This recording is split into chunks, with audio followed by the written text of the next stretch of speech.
नमस्कार। आज विविध भारती के स्टूडियो में एक ऐसी कलाकार आई हैं जो नाट्यकर्मी हैं, लेखिका हैं, हिंदी और मैथिली की व्यंग्य लेखिका हैं, कवित्री हैं, जो लाडली मीडिया सम्मान और नेमीचंद जैन नाट्य लेखन सम्मान से सम्मानित हैं। वो हैं विभा रानी। इनके अनेक नाटकों, कथाओं, कविताओं का गुजराती, उर्दू, तेलुगु, पंजाबी, बंगला, अंग्रेजी और भी अनेक भाषाओं में अनुवाद हुआ है। आपने कैंसर नाम की बड़ी बीमारी से जीत पाई है और भी बहुत सारे विषयों में ये सक्रिय हैं। विभा रानी एक साथ बहुत सारे किरदार निभाती हैं। जिस तरह से नाटकों के किरदार निभाती हैं, उसी तरह जीवन के अनेक किरदार निभाती रहती हैं। विभा रानी, विविध भारती के स्टूडियो में आपका बहुत बहुत स्वागत है। नमस्कार। नमस्कार ममता जी, और बहुत बहुत धन्यवाद और आभार विविध भारती का कि उन्होंने मुझे यहाँ बुलाया है। कैसा लग रहा है आज विविध भारती के स्टूडियो में आकर आपको?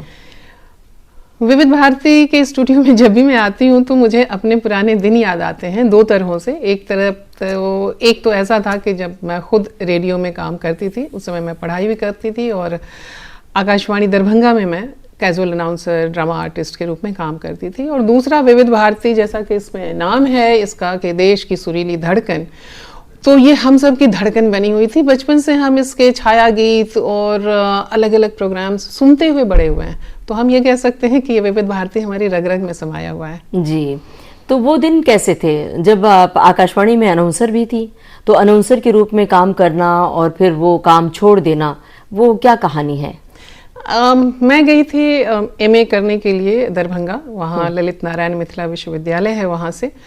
तो वहाँ पर आकाशवाणी था, आकाशवाणी दरभंगा, और मेरी बड़ी ख्वाहिश थी कि मैं भी रेडियो में काम करूं, क्योंकि मैं रेडियो के अनाउंसमेंट सुनती थी, रेडियो के कार्यक्रम, क्योंकि तब रेडियो ही हुआ करता था हम लोगों के एंटरटेनमेंट का माध्यम। तो दरभंगा में पहुंच करके मुझे लगा कि जब मैं यहाँ पर आई हूँ तो क्यों ना मैं रेडियो में ट्राई करूँ। और वहाँ फिर ऑडिशन की जो प्रोसेस होती है, तो वो ऑडिशन वगैरह दिया हमने, हमारा सिलेक्शन हुआ। और एक बड़ी अच्छी बात हुई कि मेरी आवाज़ या मेरा परफॉर्मेंस वहाँ लोगों को बहुत पसंद आता था। मैं हमेशा मास पेक के लिए काम करती हूँ, तो मैं जब अपने हॉस्टल से आकाशवाणी की तरफ जाती थी तो मैं देखती थी कि अगल बगल में जितने चाय वाले की दुकान है, पान वाले की दुकान है, समोसे वाले की दुकान है, वे सब अपना रेडियो ट्यून करने लगते थे। उन सबको पता चल जाता था कि आज ये जा रही हैं अनाउंसमेंट करने के लिए, तो बड़ा अच्छा लगता था। और वहाँ बहुत सारे आपके पत्र वो भी किए, हिंदी और मैथिली के नाटक किए। हमारे समय में पंडित रामचतुर मल्लिक जो ध्रुपद गायक थे बहुत बड़े, वो आए थे, उनकी रिकॉर्डिंग में हम वहाँ पर हिस्सेदार रहे। तो बहुत अच्छी यादें हैं वहाँ की। तो अब हम खौफजदा हो गए हैं। नहीं इतनी अच्छी आवाज और इतने चाहने वाले, तो अब थोड़ा हमें सोच समझ के कुछ पूछना पड़ेगा, क्योंकि हमारे सामने एक ऐसी रेडियो की अनाउंसर भी बैठी हुई है, एंकर भी बैठी हुई हैं। तो अब चूंकि हम अनाउंसर हैं, तो एक अनाउंसर से थोड़ा तो हमें बच के और डर के रहना पड़ेगा। नहीं, बिल्कुल डर के नहीं रहना पड़ेगा। आप रेडियो सखी हैं और आप इतनी पॉपुलर हैं कि कोई भी जब वो कोई किसी को ये पता चलता है कि मैं आपको जानती हूँ, तो उसकी सबसे पहली ख्वाहिश और उसका सबसे पहला अनुरोध यही होता है कि आप मुझे उनसे मिलवा दीजिए। तो आपकी अपनी रीच है और आपके अपने फैन फॉलोअर्स हैं, और बहुत अच्छा लगता है ये देखकर। बहुत बहुत शुक्रिया हौसला अफजाई के लिए। विभा जी, हमें बताइए कि आपने बताया कि रेडियो से इस तरह जुड़ गई और आपके इतने सारे चाहने वाले थे रेडियो में, और बिहार का जो परिवेश था उस समय काफ़ी पिछड़ा हुआ तो नहीं कहेंगे, लेकिन हाँ, लोगों के विचार ऐसे थे कि लड़कियां घर से बाहर नहीं निकलेंगी और घर के अंदर चार दीवारी में कैद रहेंगी। तो उस परिवेश से आपको बाहर निकलना और फिर इंडियन ऑयल जैसी संस्था से जुड़ना, वो कैसे मुमकिन हुआ आपके लिए? क्या संघर्ष था?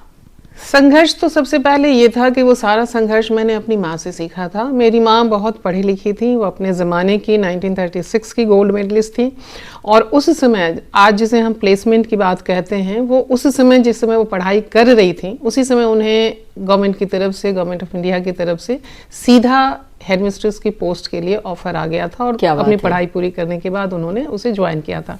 लेकिन माँ का ये संघर्ष उपलब्धि कह ले, लेकिन उनका संघर्ष कुछ और था कि वो डॉक्टर बनना चाहती थी। लेकिन तब तक सौभाग्य दुर्भाग्य जो कह लीजिए कि उनकी शादी हो गई थी, और जैसा कि शादी के बाद होता है कि लड़कियों के माँ बाप का लड़कियों पर अधिकार नहीं रह जाता है, और वहाँ पर फिर उनसे उन्हें, मतलब हम ये कह सकते हैं कि मेरे घर के लोगों ने, ये मेरे पिताजी ने और उनके घर के लोगों ने उन्हें अनुमति नहीं दी कि वो जाकर के अपनी मेडिकल की पढ़ाई पूरी करें, वो मेडिकल में दाखिला ले सकें। तो फिर किसी तरीके से उन्हें मनाया गया कि इनकी पढ़ाई तो कम से कम रहने दी जाए, क्योंकि वो बहुत इंटेलिजेंट थी अपने समय में। तो खैर उनकी पढ़ाई किसी तरीके से जारी रखी गई और इसलिए इस तरह से फिर वो, तो उनका वो संघर्ष था, मैं उस संघर्ष से को देखा था मैंने, तो इसलिए मैंने 2-3 चीजें की थी कि जो माँ ने किया है कुछ चीजें मैं करूंगी और कुछ चीजें नहीं करूंगी। जैसे माँ ने ये जिद छोड़ दी कि मैं अब जो परिस्थिति है, जो हालात हैं, तो मैं मेडिकल में नहीं जाऊंगी। तो मैंने भी बहुत सी चीज़ें छोड़ी, जैसे मैंने जेएनयू में जाना छोड़ दिया क्योंकि वहाँ के समाज का इतना प्रेशर था कि लड़की कैसे जाएगी दिल्ली जैसे शहर में, कैसे एडजस्ट करेगी, तो मैं वहाँ नहीं जा सकी। लेकिन फिर मैंने दूसरी जिद हाथ से पकड़ी कि मैं अपनी पढ़ाई जारी रखूँगी, और फिर वहीं दरभंगा से मैंने अपनी पढ़ाई जारी की। और उसके बाद भी फिर नौकरी के लिए आया, तो मेरी माँ ने भी एक जगह इंटरव्यू जब देने गई तो उन्होंने मना कर दिया कि मुझे ज़्यादा दूर भेजा जाएगा तो नहीं जाऊँगी, क्योंकि फैमिली प्रेशर है, ये है, घर परिवार है। तो मैंने उससे ये सीख ली कि माँ ने ये कहा था, अगर मैं इंटरव्यू देने गई तो वो कहेंगे कि टिम्बकटू भी भेजूंगा, जाओगे? तो मैं कहूंगी कि हाँ मैं जाऊंगी। और वह मैं एग्जैक्टली वही बोल करके आई थी, क्योंकि मैं जब अपनी पढ़ाई पूरी करने के बाद जब मैं राजभाषा विभाग के लिए इंटरव्यू देने गई थी इलाहाबाद, उस समय मेरी शादी हो गई थी। और ये जब हमसे पूछा गया बार बार कि आपको अगर हम मद्रास भेजेंगे तो जाएंगे, मैंने कहा जाऊंगी। आपको अगर मद्रास के किसी इंटीरियर में पोस्ट किया जाए तो आप जाएंगे, मैंने कहा जाऊंगी। वहाँ आवागमन का कोई साधन नहीं रहेगा, आप कैसे करेंगे? मैंने कहा मैं मैनेज कर लूंगी। कहा वहाँ सिर्फ साइकिल चलानी रहेगी, तो मैंने कहा मैं चला लूंगी। तो आपको साइकिल चलाने आती है? मैंने कहा नहीं आती है। तो कैसे चलाऊंगी? तो मैंने कहा सीख लूंगी। तो माँ की वो बात मेरे दिमाग में हमेशा गूंज रही थी कि माँ ने जो एक जवाब दिया था कि ज्यादा दूर भेजा जाएगा तो नहीं जाऊंगी, मैं उस चीज को नहीं करूंगी और लाइफ को एक चुनौती के रूप में, जीवन को एक चुनौती के रूप में देखूंगी। तो इस तरीके से फिर वहां से 5-5.5 साल राजभाषा विभाग में काम करने के बाद फिर मैंने इंडियन ऑयल ज्वाइन किया और बॉम्बे आई। क्या बात है, तो बड़ी दिलचस्प बातें बता रही हैं। ऐसा लग रहा है कि आपकी बातों से बहुत सारे लोग प्रेरणा पाएंगे जो अपने फील्ड में आगे बढ़ना चाहते हैं। और विभा रानी जी की बचपन की ख्वाहिश थी एयर होस्टेस बनने की। आप बताइए विभा जी कि एयर होस्टेस बनना चाहती थी, और हमने कहीं सुना है कि आप सितारा देवी की तरह नृत्यांगना भी बनना चाहती थी। तो क्या हुआ कि एयर होस्टेस क्यों नहीं बन पाई, या सितारा देवी की तरह नृत्यांगना नहीं बनी? मतलब इसके पीछे कोई संघर्ष था, कोई मनाही थी, किस तरह की चुनौती थी? देखिए सारी चीज़ें जो होती हैं कि हम लोग जब स्मॉल टाउन गर्ल्स होती हैं, तो स्मॉल टाउन गर्ल्स की आज भी बहुत सारी दिक्कतें हैं। बहुत सी लड़कियां बाहर, उनके पेरेंट्स अगर समझते हैं तो बाहर निकल पाती हैं, और नहीं तो नहीं निकल पाती हैं। हम लोगों के समय में ये बंदिशें बहुत ही ज़्यादा थी। हालांकि मैं मेरी चाहती थी, लेकिन समाज और आसपास का इतना ज़्यादा वहाँ पर इंटरफेरेंस होता था कि वहाँ मतलब आपकी अपनी लाइफ नहीं हो जाती थी कि आप सांस भी ले रहे हैं तो पूरे मोहल्ले को पता है कि आप सांस ले रहे हैं और आप छींक रहे हैं, और क्या कर रहे हैं क्या नहीं कर रहे हैं, ये सारी चीज़ें। तो वैसे में मेरी बड़ी ख्वाहिश थी कि मैं कुछ ऐसा करूं जो सबसे अलग हो, और इसलिए सारी लड़कियों से अलग, सारी लड़कियों से अलग हो, सारे लड़कों से, सारे लोगों से। शहर में मैं कुछ नया करूं, मैं ऐसा करूं कि जो वो तो आप आज भी सोचती हैं। हाँ, जो किसी ने पता नहीं, जो किसी ने ना किया हो। तो उस समय हमारे शहर में हमारा परिवार पढ़ा लिखा परिवार था, कुछ और परिवार पढ़े लिखे थे, उसके अलावा मोस्टली सब लोग बिजनेस में थे। तो मेरी इच्छा होती थी कि मैं हवाई जहाज देखती थी। उस समय बहुत छोटे ऐसे करके हम लोग देखते थे, क्योंकि उस समय इतने ज़्यादा एयरलाइंस तो होते नहीं थे। तो मेरी इच्छा थी, माँ ने बताया था कि इसमें एयर होस्टेस होती हैं जो लोगों की देख रेख करती हैं, जो लोग वहाँ ट्रैवल करते हैं। तो मेरे लिए यही सबसे बड़ा आश्चर्य लगता था कि हवाई जहाज उड़ रहा है और उसमें सारे लोग कैसे बैठे हुए हैं, और एयर होस्टेस कैसे सर्विस कर सकती है, मतलब वो चल रही है, फिर रही है। ये बड़ा अजूबा सा लगता था। मैं उसको कल्पना कर करके और रोमांचित होती रहती थी। तो मैंने कहा कि मैं एयर होस्टेस बनूंगी। एकदम छोटी थी। तो सबने यही कहा कि अच्छा शक्ल देखी है। अरे। तो हमने कहा कि क्योंकि एयर होस्टेस बनने के लिए दो चीज़ें बहुत ज़रूरी होती हैं, एक तो उसका खूबसूरत होना और दूसरा उसका इंग्लिश में पारंगत होना। तो हमने कहा कि इंग्लिश में पारंगत तो हो जाएंगे कि वो मेरे अंदर मतलब मेरे बस की बात है कि इंग्लिश में सीख लूंगी, लेकिन खूबसूरत मैं कैसे हो सकती हूँ? मैं तो ना हेमा मालिनी बन सकती हूँ, ना मधुबाला बन सकती हूँ। तो इस तरीके से वहाँ ये हो गया। फिर हमने कहा कि मुझे डांस का बहुत शौक था, मुझे गाने का बहुत शौक था। उस समय लोग, जब मैं गाना शुरू करती थी तो सारे लोग कहते थे एलपी रिकॉर्ड इसका शुरू हो गया, कि अगर मैं एक गायक का गाना गाती थी, मुझे मोहम्मद रफ़ी बहुत पसंद थे, मुकेश बहुत पसंद थे, तो अगर मैं मोहम्मद रफ़ी के गाने गाती थी तो मोहम्मद रफ़ी के 12 गाने एक साथ में गा जाती थी। अगर किसी एक फिल्म के गाती थी तो उस फिल्म के सारे गीत गाती थी और सभी मुझे याद रहते थे उस समय। तो मैंने सोचा कि मैं सितारा देवी मुझे बहुत पसंद थी, तो मैंने कहा कि मैं तो कथक डांसर बनूंगी। तो वो भी हो गया कि अच्छा कथक डांसर, अच्छा डांसर बनेंगे, इधर तबले पे थाप बन पड़ेगी और उधर लोग हाथ में गजरे यूं लपेट करके आएंगे। तो हमने कहा अच्छा चलो ठीक है, मैं गायिका बनूंगी, क्योंकि तब बेगम अख्तर को बहुत सुनते थे हम रेडियो पे। तो हमें लगा कि, और लता मंगेशकर और आशा भोसले, सुमन कल्याणपुर, गीता दत्त, ये सब तो थे ही जो रेडियो से और खास करके विविध भारती से हम सुनते रहते थे। तो हमने कहा कि अच्छा ठीक है मैं गायिका बनूंगी, मैं सीखती हूँ। तो वहाँ पे भी फिर वही बात हुई कि सारंगी बजेगी और लोग जो है तबले पे थाप देंगे, इधर तबले पे थाप पड़ेगी, उधर दरवाजे पे थाप पड़ेगी। तो ये सब होते हवाते ये सब हमारे अपने संघर्ष थे। तो ना मैं एयर होस्टेस बनी, ना डांसर बनी, ना सिंगर बनी। तो अब जो हैं वो मुकम्मल हैं और हम सबकी चहेती हैं और बहुत कुछ एक साथ कर रही हैं। तो एक साथ रफ़ी साहब के 12 गाने गा लेती थी, एक साथ मुकेश के 12 गाने, तो एक कोई गाना भी गा के सुना दीजिए हमारे श्रोताओं को। जिस गली में तेरा घर न हो बालमा, उस गली से हमें तो गुजरना नहीं, जो डगर तेरे द्वार पे जाती न हो, उस डगर से हमें पाँव रखना नहीं, जिस गली में तेरा घर न हो बालमा। वाह, बड़ा सुंदर गुनगुनाया। विभा जी हमें बताइए कि आप कविताएं लिखती हैं, कहानियां लिखती हैं, तो ये कविताओं और कहानियों का शौक कब लगा, कैसे लगा? किसी की प्रेरणा से, किसी साहित्यकार को पढ़ा, या अपने आप ही यूं ही? हमारे घर में पढ़ने लिखने का बहुत माहौल था और हमारे घर में ढेर सारी किताबें थी, प्रेमचंद से लेकर के तमाम उस समय के जितने भी लेखक थे, और हिंदी में बंगाल के जितने भी लेखक थे, शरद चंद्र हो या टैगोर हो या बंकिम चंद्र हो, इन विमल मित्र हो, इन सभी की किताबें थीं। तो घर में पढ़ने लिखने का माहौल था। सारी पत्रिकाएं आती थी, धर्मयुग, साप्ताहिक हिंदुस्तान, चंदा मामा, चंपक, नंदन। तो हमें पढ़ने का बड़ा शौक था और मैं तो पढ़ने में जिसको कहते हैं कि वोरेशियस रीडर थी, कि मैं घर के काम करते हुए भी, झाड़ू देते हुए भी मैं पढ़ती थी। एक हाथ में झाड़ू और दूसरे हाथ में किताब होती थी, और रोटी बेलते हुए भी मैं, रोटी सेकते हुए भी मैं किताब पढ़ती रहती थी। लेकिन ये दूसरी बात कि कोर्स की किताबें नहीं होती थी, वो उपन्यास होते थे, लेकिन मैं वो पढ़ती रहती थी, कहानियां होती थी, लेकिन वो मैं पढ़ती रहती थी। तो एक वो माहौल था। दूसरे माँ के स्कूल में बहुत अच्छी लाइब्रेरी थी, तो वहां से मैंने सारी किताबें पढ़ी थी। और उस तरीके माँ मेरी राइटर नहीं बन सकी, लेकिन उनके पास बहुत अच्छी भाषा थी, बहुत अच्छी, उनकी लिखावट भी बहुत अच्छी थी और बहुत ज़हीन थी हर चीज़ में। तो वहाँ से मुझे लिखने का ज़रा सा शौक चढ़ा। और फिर मैंने, जैसा कि होता है वियोगी होगा पहला कवि, तो हमने कुछ कविताएं लिखनी शुरू की, लेकिन उसके बाद समझ में आ गया कि कविताओं में मेरी उस समय कविताओं में जान नहीं होती है। तो फिर मैंने कहानियां लिखनी शुरू की। कहानियों में भी उस तरह से जान नहीं होती थी, लेकिन बाद में फिर धीरे धीरे अपने आप को मैंने संभाला, सहेजा। मैथिली में मैंने लिखना शुरू किया, तो मैथिली के लेखक उस समय थे जीवकांत जी, सोमदेव जी। तो इन लोगों ने मुझे बहुत प्रोत्साहित किया और बहुत सिखाया। अग्निपुष्प जी, कुणाल जी, ये उन लोगों ने मुझे बहुत, एक तरीके से कह लें कि मैथिली में मुझे परिष्कृत किया और संस्कारित किया कि कैसे लिखा जाए। और फिर मैथिली और हिंदी में मैं लिखने लगी। जी, कोई याद है, कोई कविता याद है मैथिली वाली?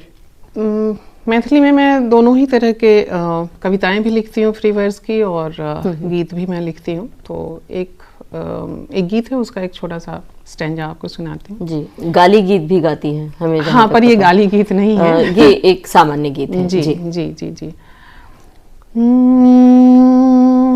हो साहिब जी मौन भेल नहीं निर्मल, ओ जी ओ जी। हो साहिब जी मौन भेल नहीं निर्मल, ओ जी। मल मल के एक बट्टी साबुन सा हम रोज नहायल, देह साफ भेल मौन तो ओहिना रह गेल दल दल जी। ओ साहिब जी मौन भेल नहीं निर्मल, ओ जी। इसे मैं कह सकती हूँ कि ये कबीर के निर्गुण से मेल प्रभावित है और उसी को ध्यान में रखते हुए मैंने इसको लिखा था, जी, निर्गुण से प्रभावित होकर। जी। तो ये मैथिली कविता, मैथिली गीत लिखती रहीं और कहानियाँ, कविताएं लिखती रहीं, फिर आप थिएटर की ओर मुड़ गई। तो थिएटर से कैसे चस्का लगा, थिएटर से जुड़ने का चस्का कैसे लगा, और कौन सा ग्रुप था जहाँ पहली बार आप गई, कौन से लोग थे जिनके साथ जुड़ी आप नाटक के जरिए?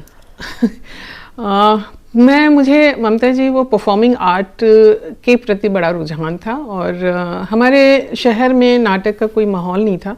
सिर्फ दुर्गा पूजा के समय में 3 दिन, सप्तमी, अष्टमी और नवमी, ये 3 दिन मोहल्ले के लड़के नाटक खेलते थे जहाँ दुर्गा की प्रतिमा स्थापित होती थी।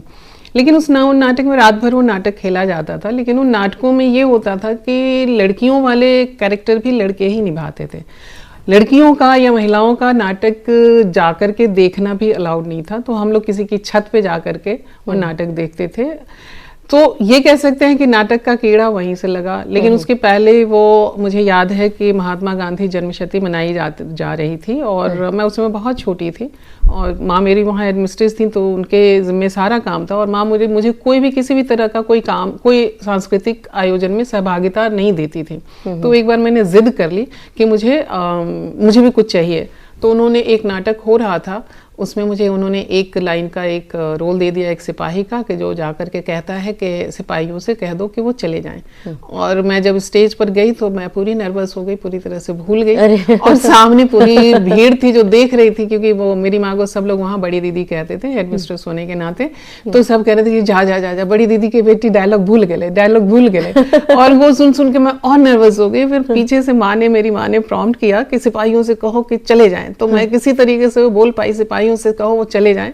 वो बोल के मैं आई और नीचे आई और धड़ाक से माँ का भी एक तमाचा पड़ा कि इसीलिए कहा था कि कुछ नहीं देंगे, कुछ नहीं है, और जबरदस्ती करके नाम हंसा दिया। और ये लेकिन नाटक के प्रति मेरी रुचि थी और कह सकती हूँ कि वो उस दिन का एक लाइन का भूलना और माँ का वो एक थप्पड़ मुझे मेरे सोलो के लिए एक रास्ता खोल गया कि आज मैं 70 मिनट 80 मिनट के सोलो एकल नाटक में करती हूँ।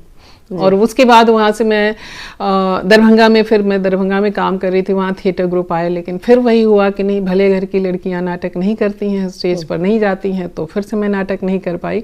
हाँ, कलकत्ता जब आई तो कलकत्ता में नेशनल लाइब्रेरी में मैंने शिवमूर्ति जी का नाटक है वो कसाई बाड़ा, तो उसमें मैंने सनीचरी का रोल किया था। फिर दिल्ली आई, दिल्ली में RS विकल जी के ग्रुप को मैंने ज्वाइन किया और वहाँ उनका थिएटर फेस्टिवल हो रहा था, तो उनके उस थिएटर फेस्टिवल में अमूमन सभी नाटकों में मैंने काम किया। दुलारी बाई, पोस्टर, ऊपर से नीचे, बूढ़े पुत्रों की जवान माँ, और बहुत सारे नाटक थे तो उसमें।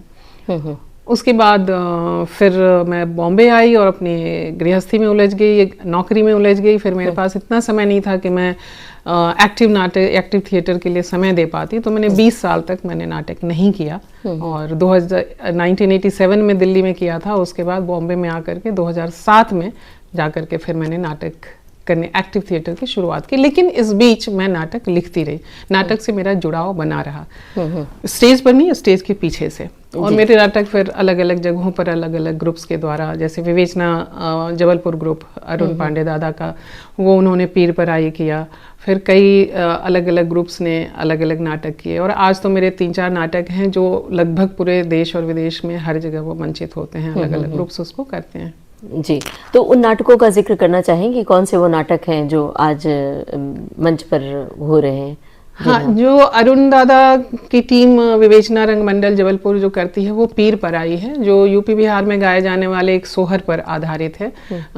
हिरणी और कौशल्या की कहानी है उसमें।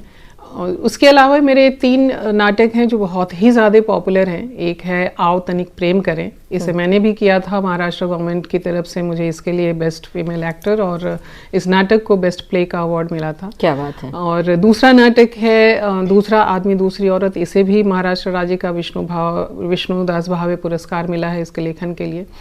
तीसरा नाटक जो अभी चल रहा है वो नया नाटक है, इसी साल आया है, मटन मसाला चिकन चिली, इसके भी अलग अलग शोज हो रहे हैं। तो ये तीनों नाटक बहुत ही पॉपुलर हैं।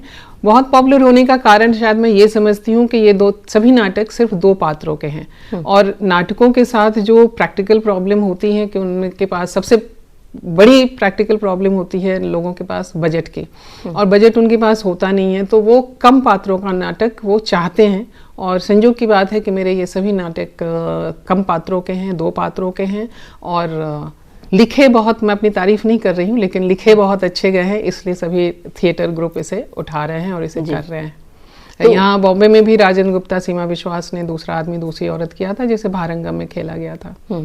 तो ये जो 2 पात्रीय नाटक होते हैं या सोलो नाटक होते हैं, इसमें किस तरह की चुनौती होती है? मेरे ख्याल से ज़्यादा मेहनत होती होगी, क्योंकि सारे पात्र को आपको एक साथ जीना पड़ता है और एक किरदार बदलते हैं तो आपको इमोशंस भी बदलने पड़ते हैं और सारे डायलॉग्स याद करना, तो ये किस तरह से संभव हो पाता है? देखिए, 2 पात्रों के नाटक हैं तो हम कह सकते हैं कि फिर भी पूरी कहानी आपको उन 2 पात्रों के माध्यम से ही कहनी है। और जाहिर है कि जब हम एक कहानी कहते हैं तो उसमें बहुत सारे पात्र आते हैं, बहुत सारी घटनाएं होती हैं। अब इन दोनों पात्रों को, उन घटनाओं को इनेक्ट करना होता है, उन घटनाओं को याद करना होता है, उसके पात्रों के हिसाब से अपने आप को बदलना होता है। और सोलो नाटक तो चूंकि एकल नाटक है, उसमें भी कहानी पूरी है। एक ग्रुप नाटक के जितने भी कैरेक्टर्स हो सकते हैं, वो एक कहानी में जितने भी चरित्र आ सकते हैं, वो सभी सोलो नाटक में आते हैं। और सोलो एक्टर की वो ड्यूटी होती है कि वो ये बताने की कोशिश करे कि अगर वह कैरेक्टर एक को पोर्टे कर रहा है तो दर्शकों को वो दिखे कि वो रामदीन है, और उसी समय अगर उसको लगता है कि वहाँ पर सेठ नानक चंद है तो उसको दिखे कि हाँ सेठ नानक चंद भी है, और वहीं पर अगर कोई अंधी भिखारिन है जो बोल रही है तो उसको लगे कि हाँ अंधी भिखारिन है। वहाँ एक्टर नहीं रहता, वहाँ केवल और केवल कैरेक्टर रहता है। तो सोलो थिएटर बहुत अपने आप में एक चैलेंजिंग तो है ही, लेकिन बहुत ज़्यादा लर्निंग प्रोसेस वाला है, और वो कलाकार को बहुत मांझता है। मेरा कहना है और मेरा ये विश्वास है कि अगर आप एक सोलो थिएटर कर लेते हैं तो आप एक्टिंग के रग से वाकिफ हो जाते हैं, और हर तरह के रोल को, हर तरह के कैरेक्टर को आप निभा सकते हैं किसी भी और दूसरे नाटक में या फिल्म में या किसी और भी उसमें माध्यम में। जी, अभी आपने जिक्र किया था कि कुछ नाटक किए जो बिहार की पृष्ठभूमि पर आधारित, वहाँ के सोहर, वहाँ के लोकगीतों पर आधारित था, तो वो कुछ अंश याद है क्या आपको, सोहर और लोकगीत वाले? अगर याद हो तो सुनाइए। जी, मैंने 2 नाटक किए। एक तो मैंने सोलो नाटक किया नौरंगी नटनी, जो बहुत ही सुप्रसिद्ध लेखक हैं हिंदी के, संजीव जी। उनकी कहानी, उनका उपन्यास है सर्कस, और उसमें एक उप कथा कह सकते हैं कि वो है, उसको लेकर के मैंने एक पूरा का पूरा नाटक लिखा था और उसे परफॉर्म किया था नौरंगी नटनी के नाम से। ये संजीव जी की ही फरमाइश थी कि मैं चाहता हूँ कि इस पर आप एक नाटक करें और नौटंकी शैली में नाटक करें। और मैंने उसमें, उस नौटंकी शैली में मैंने उसमें और एक जोड़ दिया कि ग्रुप नाटक से निकालकर मैंने उसको सोलो नाटक कर दिया। तो वो हमने किया था। और दूसरा जो अभी मैंने आपसे ये कहा कि पीर पराई नाटक है, उस पीर पराई जो मिथिला, जो यूपी बिहार में गाने वाले सोहर पर आधारित है। मैं उस सोहर की 2 लाइन आपको मैं सुना देती हूँ।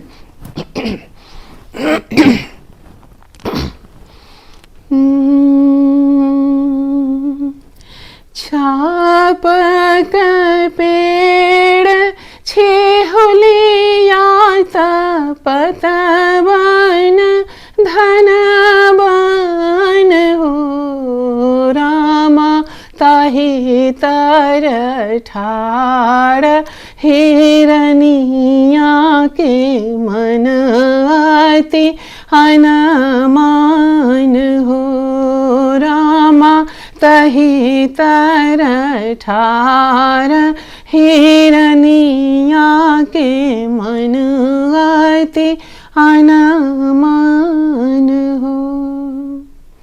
क्या बात है, बहुत बढ़िया, बहुत अच्छा लगा। अब ये जब आप गा रही थी तो मुझे फिल्म गोदान का सोहर याद आ रहा था। जी बिल्कुल बिल्कुल। तो सोहर के साथ ये है कि सोहर एक खास ट्यून में, एक धुन में गाई जाती है, इसलिए कहीं भी आप सुने तो वो एक ही धुन में होती है, और आपने बहुत अच्छा याद दिलाया है। तो अभी इस गोदान फिल्म के सोहर से विभा जी हम बातें कर रहे थे, थिएटर की, नाटक की, बड़ी दिलचस्प बातें बता रही थी, और हमें लगता है कि जो लोग नाटक के फील्ड में आना चाहेंगे आपकी इन बातों से बड़े इंस्पायर होंगे, उन्हें बहुत प्रेरणा मिलेगी। अब नाटक से हम चलते हैं आपकी फिल्मों की दुनिया में। आप फिल्मों में कैसे आपने एंट्री की? क्या कहीं आपको ऑफर आया, या फिर आपको बचपन का कोई सपना था जो पूरा हुआ? जी, ये बचपन का ही सपना था, क्योंकि बचपन में भी हम वही कह रहे हैं कि हम लोगों के लिए मनोरंजन के दो ही साधन थे, एक तो घर में रेडियो और दूसरा शहर में लगने वाला सिनेमा। हमारे यहाँ, हमारे शहर में सिनेमा आता भी था, तो जो फिल्म आज यहाँ रिलीज हो रही है वो 2-3 साल बाद वहाँ आती थी, लेकिन हम लोग के लिए वही नई फिल्म होते थे। और हमें फिल्में देखने का तो बड़ा शौक था ही, हम लोग तो चोरी छुपे भी जाते थे। मोहल्ले की जो भी नानी, चाची, दादी, भाभी जो भी मिलती थी उनके पीछे लटक लेते थे, एक एक पैसे इधर से उधर से करके जोड़ जोड़ करके जाते थे, माँ की डांट खाते थे, सुनते थे, लेकिन सिनेमा देखते थे। तो सिनेमा के पर्दे पर जब वो हीरो हीरोइन आते थे तो सुनकर के आपको थोड़ा विचित्र लगेगा, हंसी भी आएगी, लेकिन होता ये था कि अगर राजेश खन्ना और मुमताज गाना गा रहे हैं तो वहां से मुमताज गायब हो जाती थी और वहां विभा रानी चस्पा हो जाती थी गाते हुए, बिंदिया चमकेगी, चूड़ी खनकेगी। तो ये हमेशा लगता था मुझे बहुत ही ये कहें कि बड़ा सम्मोहित करता था कि एक पर्दे पे कैसे 3 घंटे में पूरी की पूरी कहानी कह दी जा रही है, और इतने सारे सीन्स हैं, इतने सारे लोग हैं, इतनी एक कहानी है, एक्टर हैं, हीरो हैं, हीरोइन हैं, कैरेक्टर एक्टर्स हैं। तो मुझे हमेशा लगता था कि काश मैं भी इसका एक हिस्सा बनती।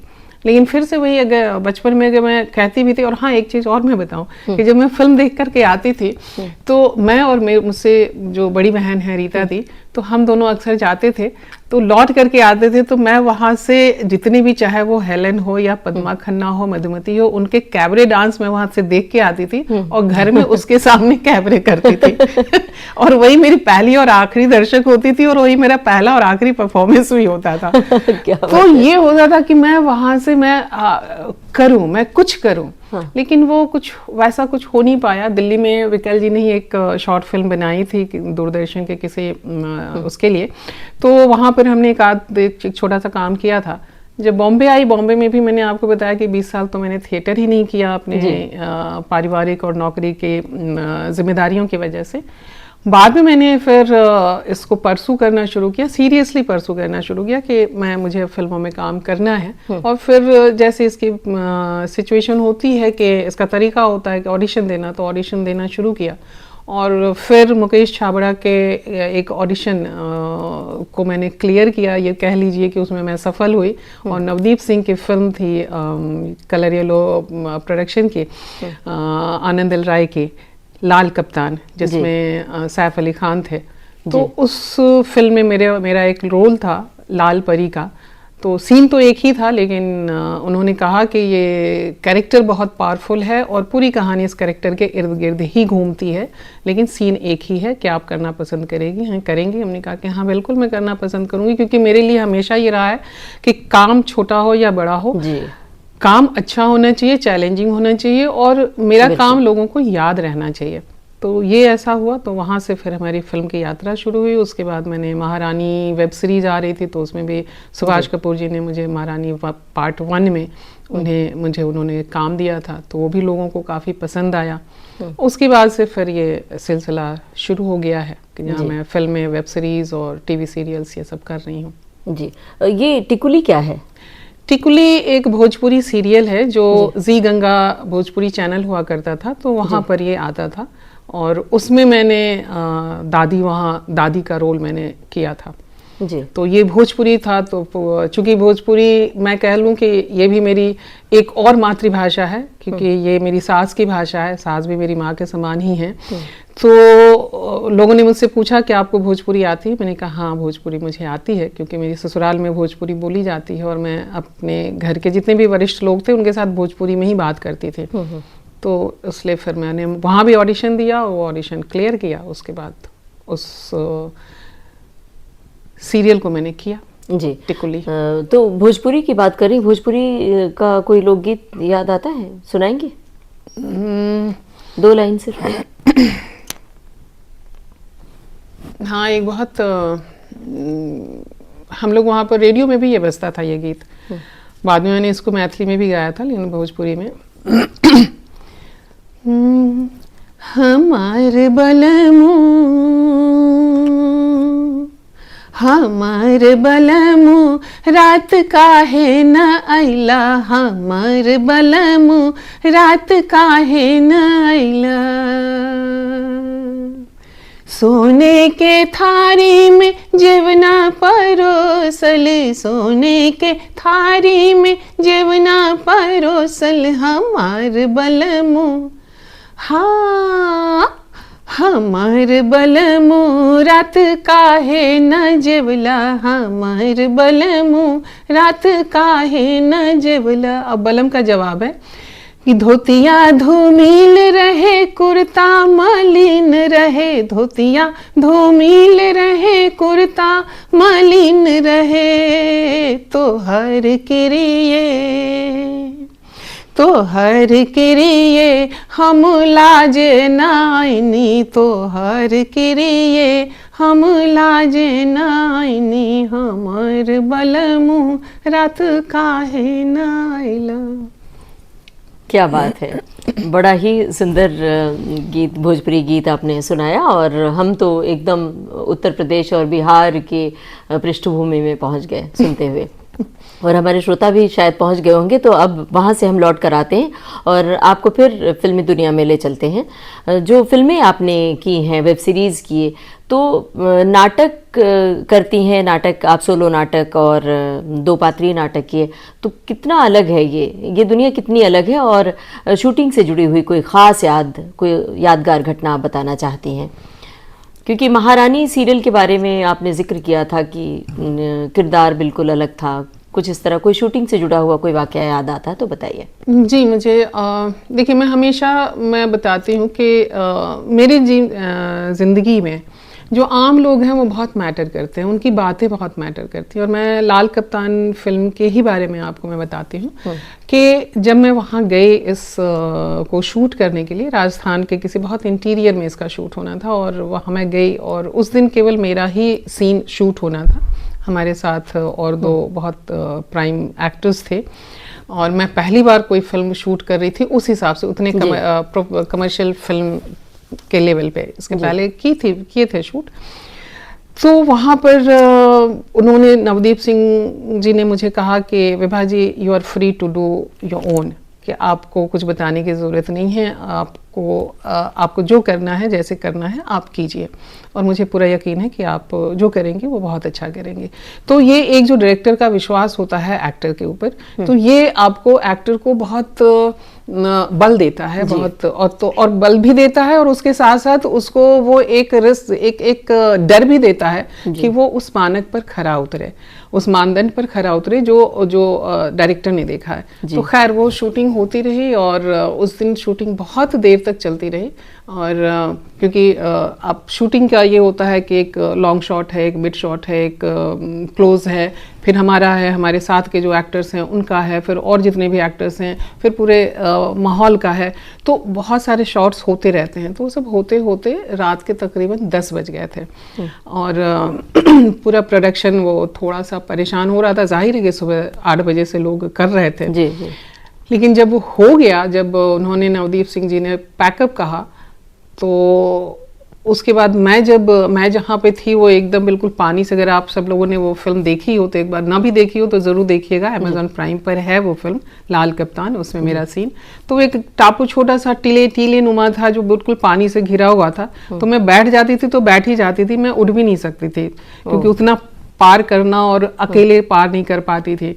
तो सिर्फ मैं उतनी देर में सुबह 11 बजे बैठी और रात 11 बजे उठी, तो एक बार लंच करने के लिए और एक बार वॉशरूम जाने के लिए, सारे समय मैं बैठी हुई थी वहां पर। और कॉस्ट्यूम इतना हेवी था कि उस कॉस्ट्यूम को उठा करके उठना भी अपने आप में एक टास्क होता था। लेकिन खैर वो सब करने के बाद जब मैं उठी और पैकअप हुआ, तो मैंने ये देखा कि वहाँ के जितने स्पॉट बॉयज और ये सब, वो सब आपस में बात कर रहे थे कि आज शूटिंग करने में बड़ा मजा आया।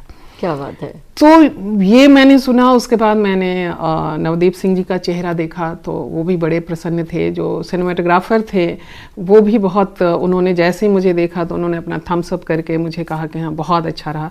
तो ये जब होता है तो लगता है कि हाँ ये सारी चीज़ें आपको संतोष देती हैं। और यही सिचुएशन महारानी के समय में भी आई थी कि सुभाष जी ने तो मुझे कुछ नहीं कहा, उन्होंने केवल बता दिया कि ऐसे ऐसे करना है। लेकिन जब वो शॉट ख़त्म हुआ, मेरा शूट ख़त्म हुआ, तो बाकी जितने जो मेरे हेयर ये थे आर्टिस्ट थे, मेकअप आर्टिस्ट थे और बाकी और जितने भी प्रोडक्शन के लोग थे, तो वो सब आकर के कहने लगे कि मैम आपने क्या परफॉर्म किया है। हम लोग तो सब बिल्कुल कैमरे से हुक हो गए थे, स्क्रीन से हुक हो गए थे, इतना शानदार आपका परफॉर्मेंस रहा। मुझे लगा कि हाँ वो तो सब शायद सामने मुंह देख करके तो लोग बोलते होंगे, लेकिन जब देखा हमने तो अपना काम ठीक ठाक ही लगा। तो ये इन सब चीज़ों से अपना एक बल आता है, हिम्मत बढ़ती है और लगता है कि हाँ काम मैं कुछ ठीक ठाक कर रही हूँ, आगे और भी कुछ ठीक ठाक ही शायद करूं।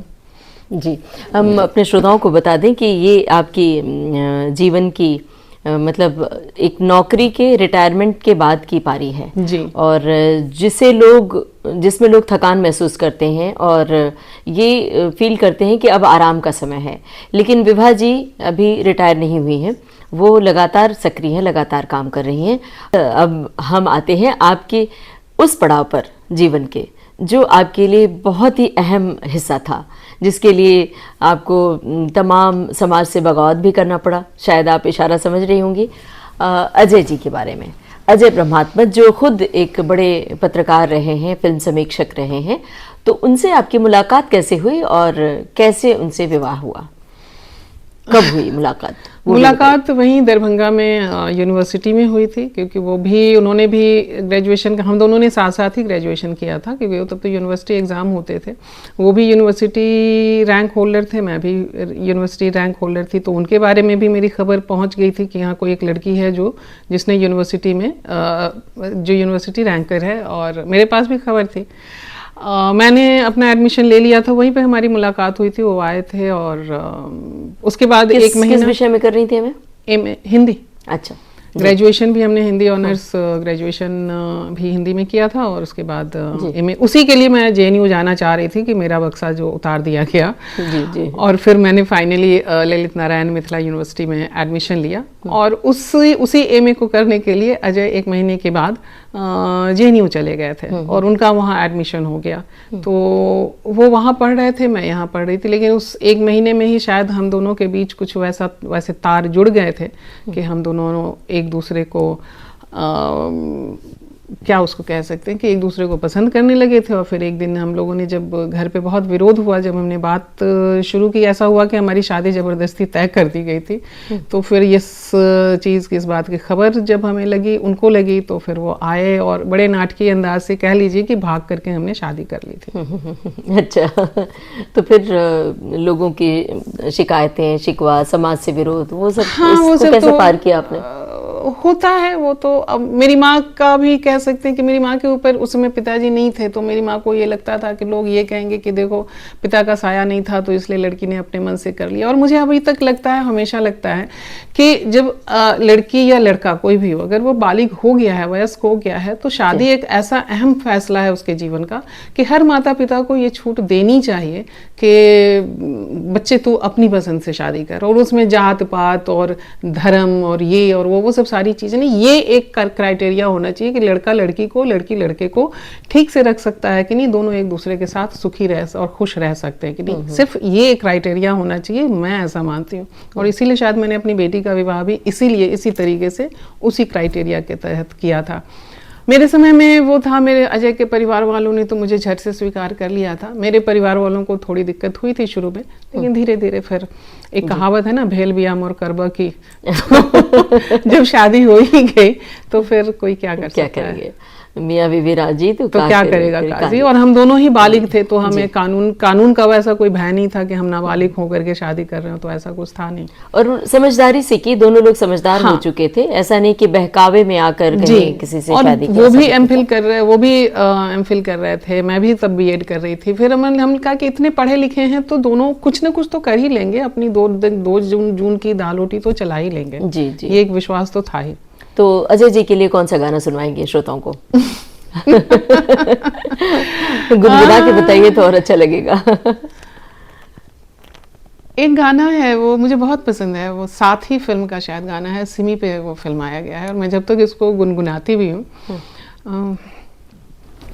ये कौन आया रोशन हो गई महफिल, किसके नाम से मेरे घर में जैसे सूरज निकला है शाम से, ये कौन आया। तो अजय जी के लिए ये गाना आपने सुनवाया, आपने कहा इसलिए सुनवाया है। गुनगुनाया भी होगा। उन्होंने कोई गाना आपके लिए गाया था कभी? ये आप उनसे ही पूछिएगा। आपको याद होगा, आप बता सकती हैं। नहीं।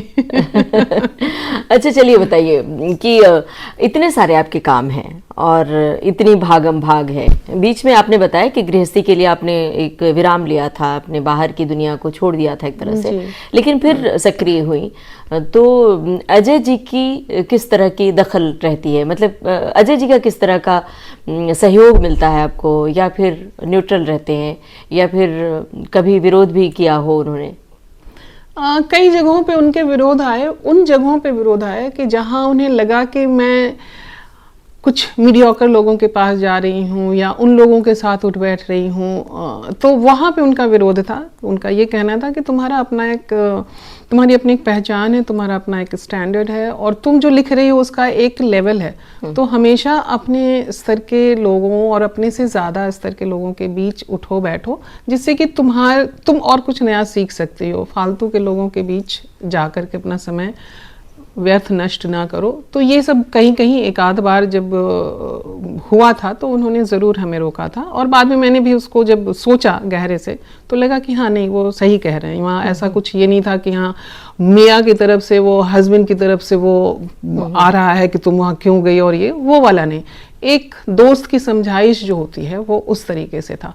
और बाकी जो मैं अपना जो कुछ कर रही हूँ तो उन्होंने इस चीज़ को माना कि उनकी अपनी एक अलग पर्सनैलिटी है, हमारी एक अलग पर्सनैलिटी है, और ये माहौल हमने अपने बच्चों को भी दिया है कि हम लोग, हमारी 2 बेटियां हैं, हमने कभी उनके बीच में वैसा इंटरफेयर नहीं किया कि तुम ये क्यों कर रही हो, वहाँ क्यों जा रही हो। हमने सिर्फ उनको ये कहा कि तुम जो कर रहे हो अपने विवेक से करो, और ये देख करके करो कि इससे तुम्हारी अपनी पर्सनैलिटी में क्या इजाफा हो रहा है, तुम्हारी अपनी पर्सनैलिटी किस तरीके से निर्मित हो रही है। तो हम कह सकते हैं कि हम घर में 4 थे और चारों की अपनी अपनी पर्सनैलिटी थी, अपनी अपनी इंडिविजुअलिटी के साथ हम चारों एक छत के नीचे रहते थे।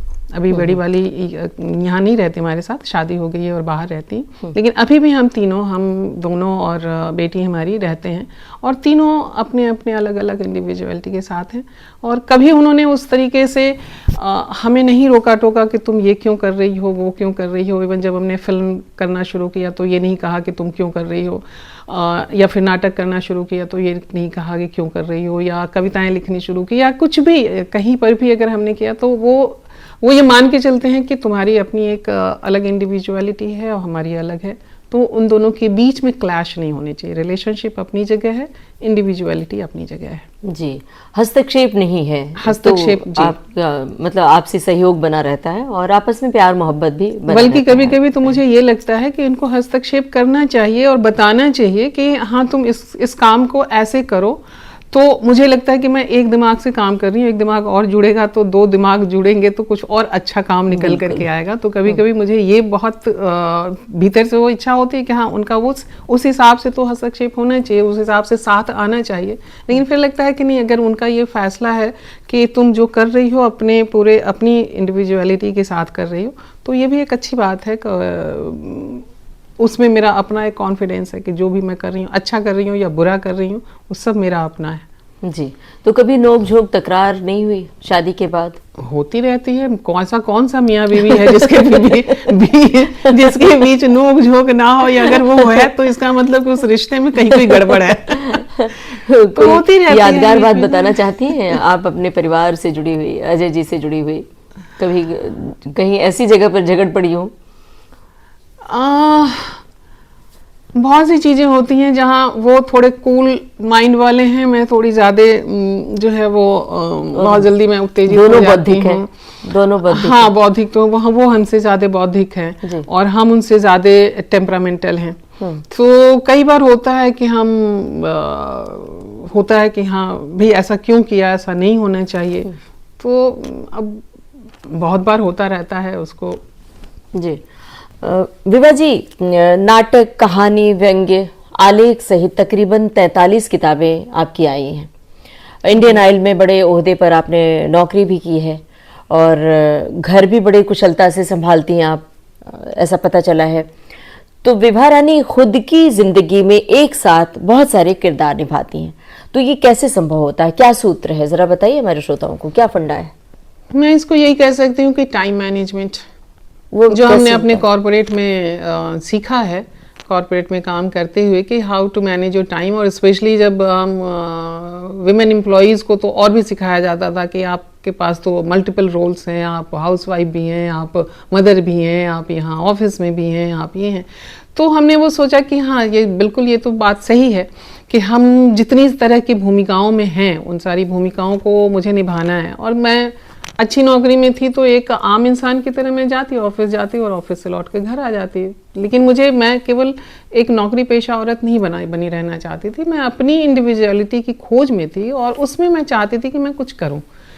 तो इसलिए मैंने लिखना उस समय शुरू किया था, क्योंकि लिखने का कोई खास टाइम नहीं होता है, आप अपने हिसाब से लिखने के टाइम को मैनेज कर सकते हैं। तो मैं बस में बैठती थी तो वहाँ भी लिखती थी, ट्रेन में भी बैठे हुए लिख लेती थी। रात में अगर मेरे पास असाइनमेंट है, और उस समय मुझे असाइनमेंट मिलते थे धर्मयुग से, नवभारत टाइम्स से, तो 3 दिन के अंदर लिख करके देना होता था। और उस समय कोई टाइपराइटर नहीं होता था, उस समय कोई कंप्यूटर और मेल और ये सब नहीं होता था, तो हम हाथ से लिखते थे। रात में 2 बजे बच्चों को 11 बजे सुला करके मैं 2 बजे उठती थी और उसके बाद मैं 4 बजे 5 बजे तक लिखती थी। फिर उसके बाद तैयार होकर के ऑफिस जाती थी। तो मैंने ये सोचा कि वो कहा जाता है ना कि there is will there is way, कि जहाँ चाह वहाँ राह। आप अगर करना चाहते हैं तो आप कर लेते हैं। जी जी। तो उस तरीके से बस चीजें करती गई। जी जी। तो वैसे भी कहा जाता है कि लिखने के लिए तो नींद मार के ही लिखा जाता है। बिल्कुल। तो आप जो लिखती हैं कहानियाँ और नाटक, वो किरदार कहाँ से ढूंढती हैं? अपनी आम जिंदगी में ढूंढती हैं या कहीं खास जगह से ढूंढ के ले आती हैं? हम औरतें कहाँ कौन से खास जगह जाएंगी। मैंने तो बहुत चाहा था कि मैं कमाठीपुरा एरिया में जाकर के कुछ अपने कैरेक्टर ढूंढ के लाऊं। मैंने बहुत चाहा था कि जब यहाँ ये होते थे जो पब होते थे, कि वहाँ और यहाँ जो क्या उसको बोलते थे यार, जो आर पाटिल ने बंद करा दिया था, बियर बार। मैं बहुत चाहती थी कि मैं बियर बार में जा करके वहाँ की जिंदगी लिखूं, लेकिन हम औरतों के लिए उस समय वहाँ पे समाई नहीं थी, तो मैं नहीं जा सकी। तो हमारे लिए तो बहुत ही रेस्ट्रिक्टेड एरिया हो जाते हैं। लेकिन अब यह है कि उन रेस्ट्रिक्टेड एरियाज में भी आप अपने कैरेक्टर कहाँ से कैसे ढूंढते हैं, तो वो कोशिश एक रहती है, लेकर के आती हूँ। और जी, आप भी लेखक हैं, आप भी उस तरीके से लेकर के आती हैं, ये मैं आपकी रचनाओं को पढ़ते हुए कह सकती हूँ। जी बिल्कुल। कहीं आसपास ही होते हैं किरदार, बिल्कुल अपने ही जीवन के आसपास होते हैं, कहीं मंगल और बृहस्पति से नहीं आते हैं। जी, ये एक किताब है प्रेग्नेंट फादर, तो ये इसका नाम कैसे रखा आपने? और प्रेग्नेंट फादर सुन के ही एक अलग सा कौतूहल होता है कि क्या है इसमें, बताइए। ये स्त्री विमर्श का पुरुष नजरिए से देखने का प्रयास है। हम ये मान के चलते हैं, हमने इसके लिए हमने थोड़े से इसको एक कैरेक्टराइज किया, एक कल्पना की कि एक आदमी प्रेग्नेंट अगर होता है तो क्या होता है उसके साथ साथ। आज भी अगर हमें खबर मिले कि कोई एक आदमी प्रेग्नेंट हुआ है तो क्या उसके साथ हो सकता है। जी। और उसकी दूसरी, उसके पीछे भावना सिर्फ ये है कि हमारा जो पुरुष प्रधान समाज है, जो पितृसत्तात्मक समाज है, उसमें स्त्रियों की स्थिति नहीं समझी जाती है, खास करके प्रेगनेंसी के समय। इवन यहाँ तक कि उसके बढ़े हुए पेट पर भी उसका मजाक उड़ाया जाता है। 9 महीने वो किस मानसिक, किस मनोवैज्ञानिक, किस शारीरिक, किस चिकित्सकीय परेशानियों से वो गुजरती है, कोई इसके बारे में ध्यान नहीं देता। और मैं ये मान करके चलती हूँ कि हर व्यक्ति पहले स्त्री होता है, उसके बाद वो जन्म जब लेता है तब जाकर के वो, चाहे वो लड़का हो या लड़की के रूप में बनता है। और ये कोई चमत्कार नहीं है, मैं इसको इस रूप में कह सकती हूँ कि जब हम अपनी माँ के गर्भ में रहते हैं तो एक स्त्री के गर्भ में रहते हैं, 9 महीने हम उस स्त्री के शरीर का हिस्सा हैं, तो 9 महीने तक वह शिशु एक स्त्री के रूप में है। वह शिशु जब बाहर निकलता है अपनी माँ के गर्भ से, तब वो या तो लड़का होता है या लड़की होती। इस नाटक के कहने का सिर्फ ये मतलब है कि उस 9 महीने की सेंसिटिविटी को आप समझें तो स्त्रियों को देखे जाने वाले नजरिए में बहुत फर्क होगा। और आज जो इतने सारे स्त्रियों के प्रति जो अब्यूज हैं, क्राइम हैं, उन सब में कमी होगी। और अमूमन ये माना जाता है कि एक स्त्री है तो उसकी एक लिमिटेशंस हैं, उसकी एक सीमाएं हैं, वो ये कर सकती है, ये नहीं कर सकती है। लेकिन आपने तो बहुत कुछ कर डाला और शुरुआत में ही आपने पढ़ाई के दिनों में स्टाफ सिलेक्शन कमीशन के लिए भी परीक्षाएं दी, एसएससी जिसे कहते हैं, तो वो भी आपने किया। उसकी प्रेरणा कहाँ से मिली आपको? मैंने उसकी प्रेरणा मेरी माँ थी। माँ मेरी कमाती थी और मैंने ये तय कर लिया था कि मैं अपने पति की कमाई पर नहीं अपनी जिंदगी गुजारूंगी। ये दूसरी बात है कि मेरा पति बहुत अच्छा मिला जी। लेकिन मैंने ये तय किया था कि मैं अपनी कमाई पर रहूंगी और अपने पैरों पे खड़ी होंगी। फिर मैंने वो भी देखा कि मैं मेरे मोहल्ले में या आसपास ऐसी बहुत सी महिलाओं को देखा कि जिनको अपने पति का सहारा नहीं है, या अनफॉर्चुनेटली जो विडो हो गई, अब वो इतने कष्ट में हैं और क्योंकि उनके पास आर्थिक सहारा नहीं है। तो एक ये तो था। दूसरे, मैंने माँ की ही सीख से जो मैंने आपको बताया कि मैं कहीं भी जाने, कुछ भी करने को तैयार थी। तो जब स्टाफ सिलेक्शन कमीशन का ये एडवर्टाइजमेंट आया रोजगार समाचार में, तो मैंने इसके लिए अप्लाई किया। तो फिर माँ ने कहा कि अरे ये तो ऑल इंडिया का है, अगर बाहर जाना होगा तो मैंने यही कहा कि अरे अभी तो अप्लाई कर रहे हैं, अप्लाई करने का मतलब सिलेक्शन होना थोड़े है। और ऐसे ही करते करते ये सब रिटन टेस्ट देने गई। तो रिटन टेस्ट में फिर हमने कहा अभी तो रिटन टेस्ट देने जा रहे हैं, सिलेक्शन हो गया, सिलेक्शन, हाँ सिलेक्शन होगा तब तो। और जब सिलेक्शन हुआ इंटरव्यू के समय, तब तक मेरी शादी हो गई थी, तो घर बदल गया था, पति आ गए थे, तो पति लेकर के गए थे इंटरव्यू दिलाने के लिए और फिर वो हो गया था सिलेक्शन। तो और वहां से फिर वहां मैंने 3 साल कलकत्ते में, 2.5 साल दिल्ली में काम किया और उसके बाद मैंने इंडियन ऑयल की नौकरी मैंने ज्वाइन की थी। तो बात इंडियन ऑयल की फिर आ गई लौटकर, और इंडियन ऑयल में आप एक बड़े ओहदे पर आप आसीन रही लंबे समय तक। तो वहाँ जब आपने ज्वाइन किया था उस समय भी पुरुषवादी समाज था, तो एक महिला बॉस को किस तरह की दिक्कतें पेश आती हैं? क्या वहाँ किसी तरह की प्रॉब्लम होती थी कि पुरुष आपकी बातों को न माने, अवहेलना करे, इस तरह की कोई खास याद है? नहीं, इंडियन ऑयल में मैं ये कहूँगी कि उस हिसाब से एक माहौल बहुत अच्छा था। और मैं चूंकि राजभाषा देखती थी, तो राजभाषा में हेड कह लीजिए, टेल कह लीजिए, मैं ही हुआ करती थी।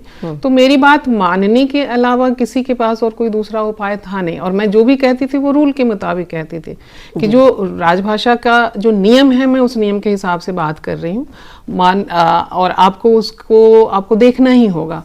तो इसलिए वैसी कोई दिक्कत नहीं आई। बल्कि जब मैंने ज्वाइन किया तो मुझे उस समय के जितने सीनियर्स थे वो उन्होंने मुझे बहुत सपोर्ट किया। और उन्हें ये तो दिख गया था कि भाई एक छोटे से शहर से आई हुई लड़की है और बॉम्बे जैसे जगह पे आई हुई है, और वह भी तब जब उस समय बिल्कुल अकेली थी। बेटी को मैं दिल्ली छोड़ के आई थी, पति हमारे चीन में रहते थे। तो वैसी जगह, वैसे समय में किस तरीके से इसे एक मेंटल सपोर्ट देना चाहिए, और ये सब सारी चीज़ें मुझे वहाँ इंडियन ऑयल में बहुत मिला। और बहुत अच्छी कंपनी है, लेकिन हर चीज़ों के सफ़ेद और स्याह दोनों पक्ष होते हैं। तो मैं उन स्याह पक्ष पे नहीं जाना चाहूँगी, मैं उसके सफ़ेद पक्ष पे जाना चाहूँगी कि मुझे कई अफसर ने बहुत ही बकअप किया, बहुत उत्साहित किया। जैसे उसमें एक हमारे नाम मैं ले सकती हूँ क्या अपने अफसर के? तो जैसे उसमें मेरे एक अफसर थे प्रशांत बनर्जी, बहुत, वो पटना के थे और लेकिन बंगाली थे और बहुत लिखते पढ़ते थे। लिखने पढ़ने में मैंने, वो बहुत ऊंचे पोस्ट पर थे, एग्जीक्यूटिव डायरेक्टर थे, लेकिन लिखने पढ़ने में जो एक बंगाली स्वभाव होता है।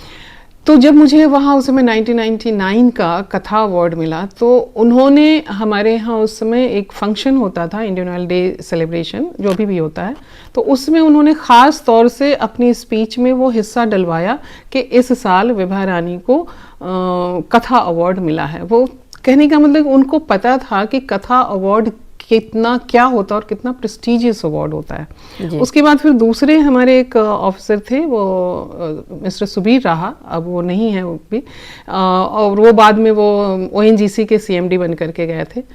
उन्हें भी इस अवार्ड के बारे में पता था, और जब मैंने उनको बताया तो उन्होंने हंसते हुए कहा कि okay you are writing story, I am writing files.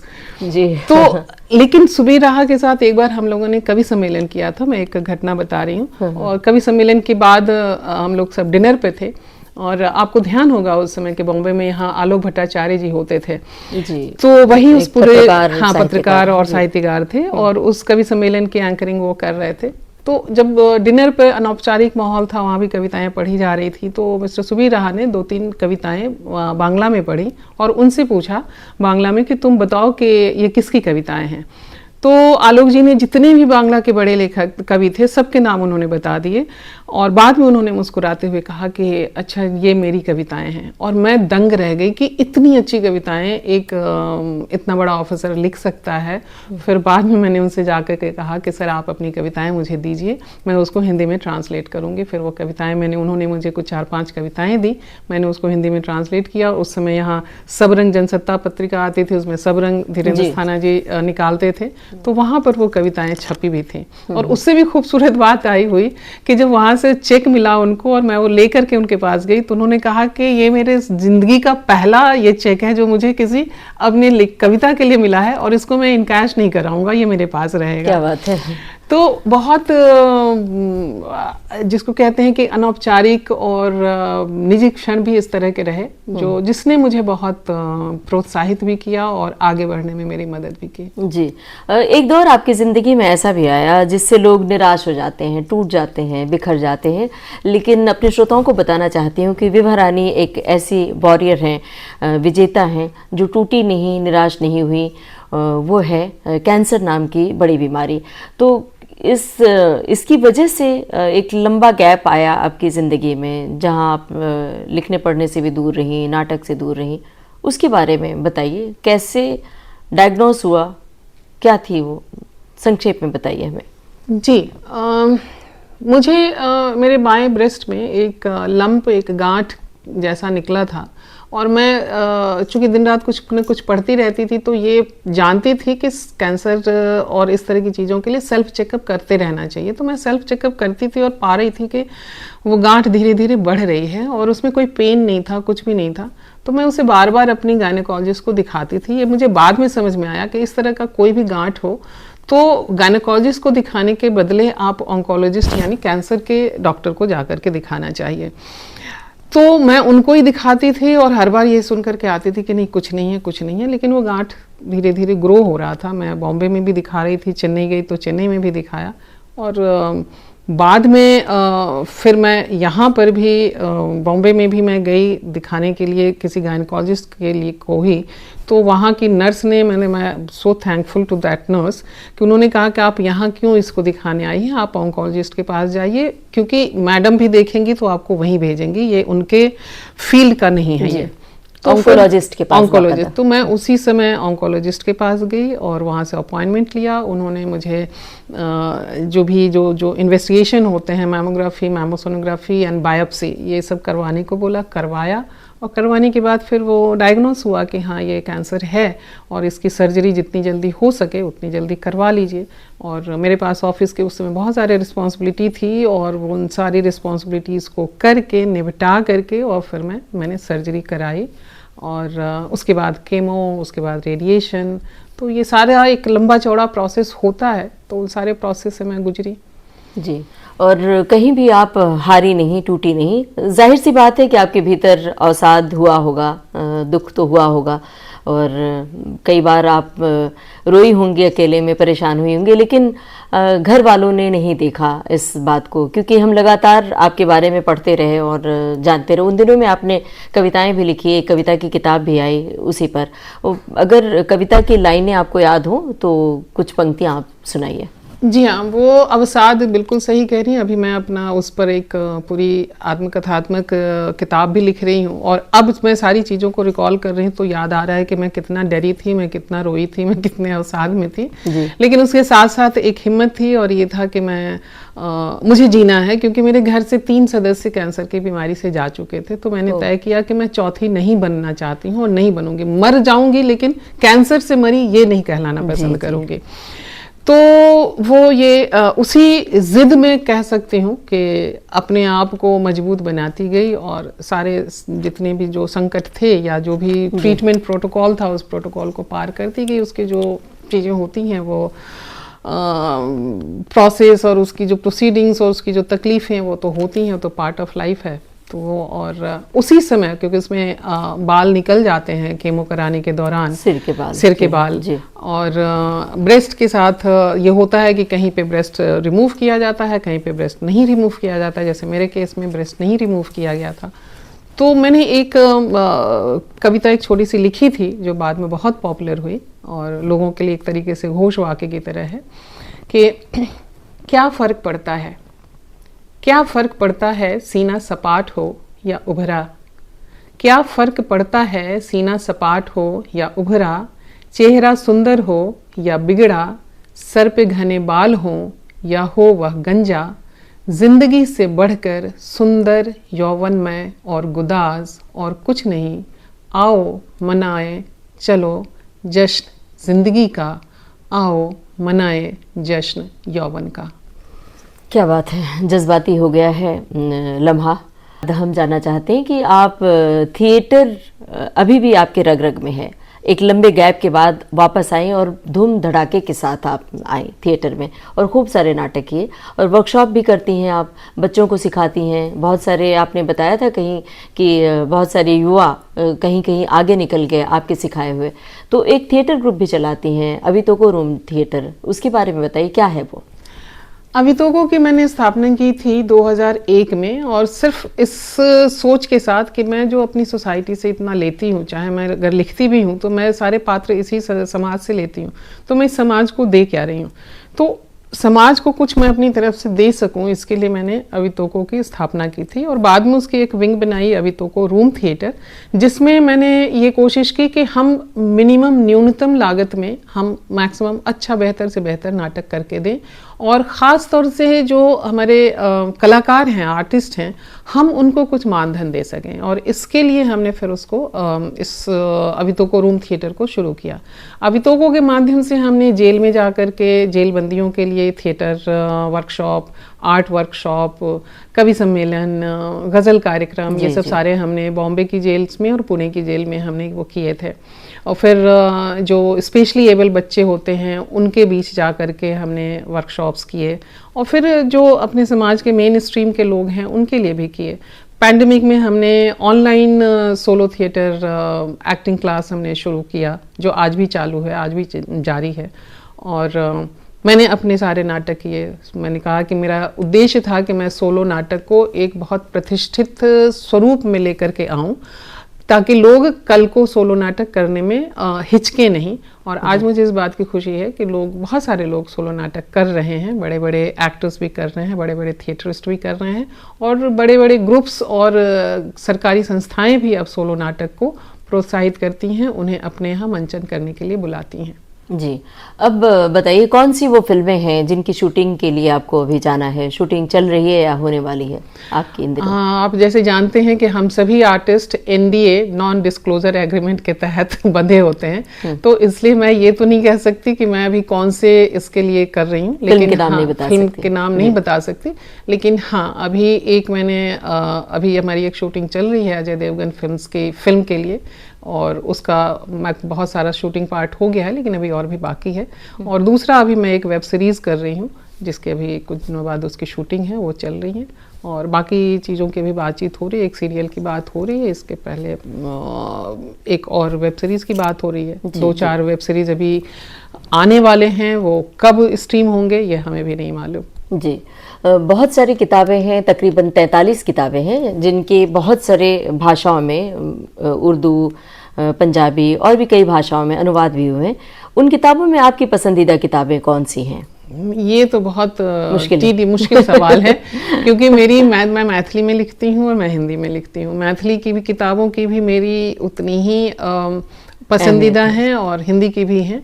लेकिन अभी मैं एक ये कहूँगी कि एक मैंने बहुत एक अलग सा काम किया था। मैंने एक कहानी मसाला चिकन, हाँ, एक नाटक मैंने लिखा, मटन मसाला चिकन चिली, और उसमें मैंने ये एक बड़ा ही ये हास्यपूर्ण नाटक है, कह लीजिए कि फार्सिकल नाटक है, लेकिन मैंने उसमें जो तंतु दिए हैं वो विमेन सब्जेक्ट है, और सिंपल ये है कि एक सास ननद, एक सास और बहू कैसे एक माँ और बेटी में परिवर्तित होती हैं। और दूसरा मैंने एक कहानी संग्रह 2 साल पहले मेरा आया था, आतिशदाने, जिसमें मैंने मुस्लिम परिवेश की 16 कहानियों का संकलन निकाला था। मुझे खुद भी नहीं मालूम था कि मैं मुस्लिम समाज मेरे बहुत आसपास बहुत करीब से रहा है, मैंने उनको बहुत करीब से देखा है, और समय समय पे मैं कहानियाँ लिखती रही थी। तो मुझे ये भी नहीं पता था कि मैंने इतनी कहानियाँ लिख ली हैं। उपन्यास तो हिंदी में मुस्लिम परिवेश पे बहुत सारे लिखे गए हैं, लिखे जाते रहे हैं, लेकिन एक लेखक इतनी कहानियाँ सुनने में नहीं आई थी। एक मुझे पता चला बाद में कि शंकर जी हैं जो परिकथा के संपादक हैं, उनकी 14 कहानियों का संकलन आया है। दूसरा ये मेरा है, और इसको देख करके फिर मैथिली वालों का आग्रह हुआ कि आपने हिंदी में कहानी संग्रह दिया है मुस्लिम विमर्श की, मुस्लिम परिवेश की, तो मैथिली में भी दीजिए। तो इस साल वो कहानी संकलन भी वो आएगा। ये मैं कह सकती हूँ कि ये एक मैंने कुछ बहुत ही महत्वपूर्ण काम किया। और जो उपन्यास मैंने लिखा था कांदुर कड़ाही, उसके बारे में मैं ज़रूर बताना चाहूँगी कि मैंने उसमें फूड और रेसिपीज़ के थ्रू मैंने पूरे समाज, पूरी राजनीतिक परिवेश, पूरे सामाजिक परिवेश, और उस सामाजिक परिवेश में स्त्रियों के अपने संघर्ष और स्त्रियों के अपने पैरों पे खड़े होने का विश्वास जो फूड और रेसिपीज़ के माध्यम से आता है, उसको देने की कोशिश की थी। और मुझे बड़ा अच्छा लगा था वो उस किताब को लिखने, और इसके हम भी गवाह हैं, क्योंकि ये किताब, कई किताबें पढ़ी हैं वैसे तो आपके, लेकिन ये किताब मैंने पढ़ी और इस पर चर्चा भी हुई थी बाकायदा, और मेरी खुशनसीबी है कि उस चर्चा में मैं भी शामिल थी। आप भी शामिल हुई थी। बड़ा अच्छा लगा था उस चर्चा के दौरान, और किताब भी बड़ी अच्छी लगी थी। खैर, तो अब हम जानना चाहते हैं कि किन साहित्यकारों को आप पढ़ती रही हैं और इन दिनों भी पढ़ती हैं? मैं अभी यहाँ पर नाम बताना तो बहुत ही मुश्किल है कि किनको मैं पढ़ती रही हूँ। और पढ़ने के लिए तो मैं आपको बता दूँ कि मैं बचपन से ही बहुत पढ़ती थी, और मेरी माँ की लाइब्रेरी में, स्कूल की लाइब्रेरी में जितनी किताबें थी मैं सब पढ़ गई थी, वो प्रेमचंद से लेकर के शरद चंद्र। और तब मुझे पता भी नहीं था कि शरद चंद्र या टैगोर बंगाल के, बांग्ला के लेखक हैं। मैं तो हिंदी में पढ़ती थी, तो मुझे लगता था कि सभी हिंदी के लेखक हैं। जी जी। तो उस समय से मैंने वो पढ़ना शुरू किया, और अमूमन सभी जितने भी बड़े लेखक रहे हैं उन सब को मैंने पढ़ा है, आज भी पढ़ती हूँ। यहाँ तक कि व्हाट्सएप पर भी कुछ अच्छा आ जाता है तो मैं पढ़ती हूँ। और इसमें भी आता, मैंने आपकी भी किताबें पढ़ी हैं, आपके भी उपन्यास पढ़े हैं, आपकी कहानी संग्रह, कहानियाँ पढ़ी हैं, और पढ़ती रहती हूँ। लिखने के लिए पढ़ना ज़रूरी है। लिखने के लिए पढ़ना ज़रूरी है, और देशी विदेशी जो मिल जाता है वो मैं पढ़ती हूँ। विभा जी, आप विविध भारती के स्टूडियो में आई और इतनी दिलचस्प बातें की, हमें बड़ा अच्छा लगा, और इतना सारा वक्त दिया। रेडियो से आपका इतना गहरा नाता रहा है, ये भी जानकर बड़ा अच्छा लगा। आपका बहुत बहुत शुक्रिया। नमस्कार। नमस्कार। और मुझे भी आपने विविध भारती में आमंत्रित किया, और इसके लिए आपका बहुत बहुत धन्यवाद। विविध भारती का बहुत बहुत धन्यवाद। जब भी आप कभी हमें बुलाएं, हम ज़रूर आना पसंद करेंगे, क्योंकि रेडियो से हमारा भी एक तंतु जुड़ा हुआ है, और जब भी मैं रेडियो में आती हूँ तो बहुत ही अच्छा लगता है। और विविध भारती तो जैसे अपने नाम के साथ ही है कि ये देश की सुरीली धड़कन है, तो ये मुझे भी सुरीला बनाए रखने का काम करती है। बहुत बहुत धन्यवाद और आभार। जी।